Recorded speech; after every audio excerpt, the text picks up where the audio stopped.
Continuo aqui com o Prisco para a gente falar, Prisco, de uma boa notícia para Santa Catarina. O estado está entre os 9 do país que melhoraram o desempenho em 2017 em comparação a 2016. No ranking de competitividade dos estados, Santa Catarina está em segundo lugar, perdendo apenas para São Paulo.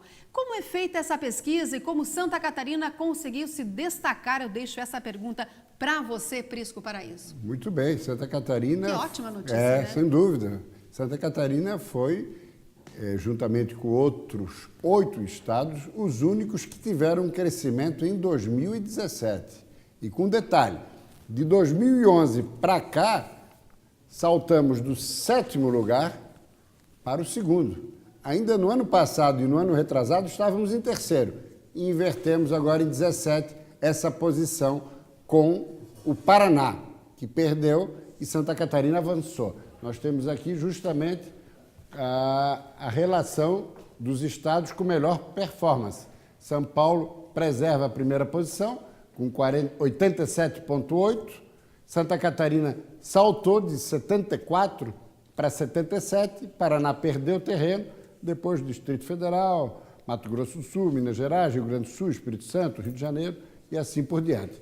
Então, sem dúvida nenhuma, é um resultado muito interessante para o nosso estado e mostra também, esse levantamento, o equilíbrio das contas públicas dos estados. E Santa Catarina também mereceu um destaque, considerando que está com as suas contas relativamente em dias, com o servidor público, com fornecedores, com atrasos aqui ou ali, mas na média nacional, Santa Catarina está muito acima, Idiane. Prisco, um outro assunto também com você. O Ministério Público Eleitoral pediu a cassação dos mandatos do prefeito e vice-prefeito de Palhoça, na Grande Florianópolis. Camilo Martins e Amaro Júnior são suspeitos de conduta irregular antes mesmo das eleições do ano passado. Prisco, nós temos mais informações sobre isso. Exatamente. Quando ele foi reeleito. Sim, porque teve todo aquele imbróglio. Na eleição, nós estamos em 17, ele foi reeleito em 16. Na eleição de 12, ele não venceu a eleição, mas acabou ascendendo ao poder por uma série de decisões judiciais. E depois permaneceu e foi reeleito.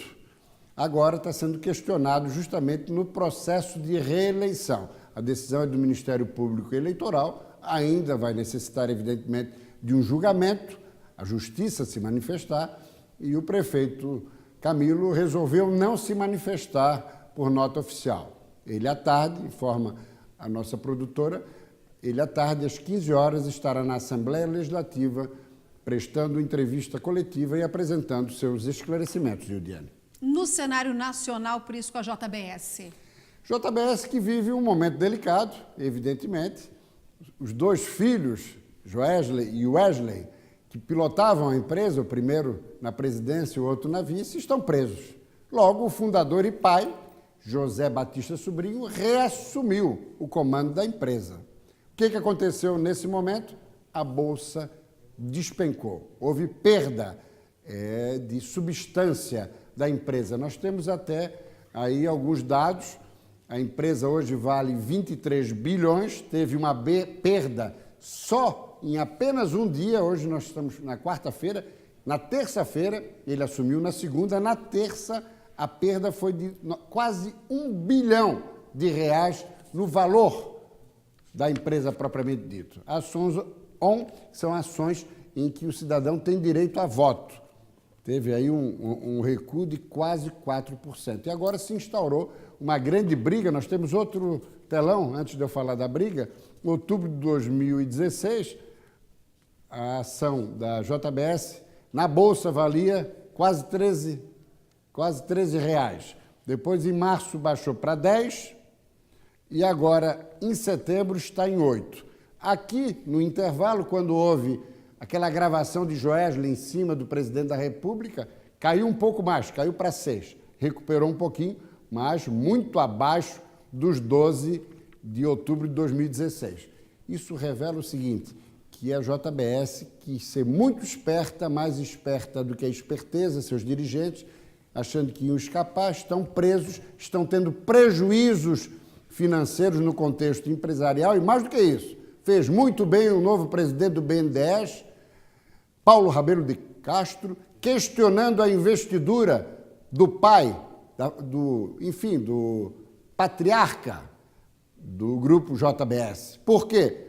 Porque tinha que ter buscado um executivo para tocar a empresa nesse momento. E vale lembrar, o BNDES hoje controla 20% da JBS, porque no governo Lula e Dilma, com dinheiro subsidiado, o BNDES emprestou alguns bons bilhões para a JBS e quem está pagando esse dinheiro subsidiado somos todos nós, brasileiros, Yudiane. Último questionamento de forma rápida, o Distritão foi rejeitado, Prisco? Foi rejeitado no final da noite, já era previsível, não conseguiu os votos, era necessário, como é uma PEC, proposta de emenda constitucional, não conseguiu os 308 votos necessários, está fora de cogitação o Distritão, que seria a eleição dos deputados mais votados e não pelo sistema proporcional como vigora hoje, e a tendência, tudo leva a crer, que fiquemos apenas com a proibição das coligações proporcionais, deputado e vereador, e cláusula de barreira, ou seja, desempenho do partido mínimo em 9 estados para que possa ter direito ao fundo partidário e também à propaganda eleitoral gratuita. Com isso, reduzindo substancialmente o número de partidos, porque hoje no Brasil, Léo e Yudiane, o que prevalece são partidos de aluguel, partidos que estão aí para fazer dinheiro, vender tempo de televisão por conta de coligação e auferir lucros. E política não é propriamente isso. Política é o jogo do entendimento, da conversa, mas sem monetários, sem recursos. Então, a ideia é justamente enxugar o quadro partidário. E é por aí. A tendência é que só passe esses 2 dispositivos. Prisco, muito obrigada. Ok? Até amanhã.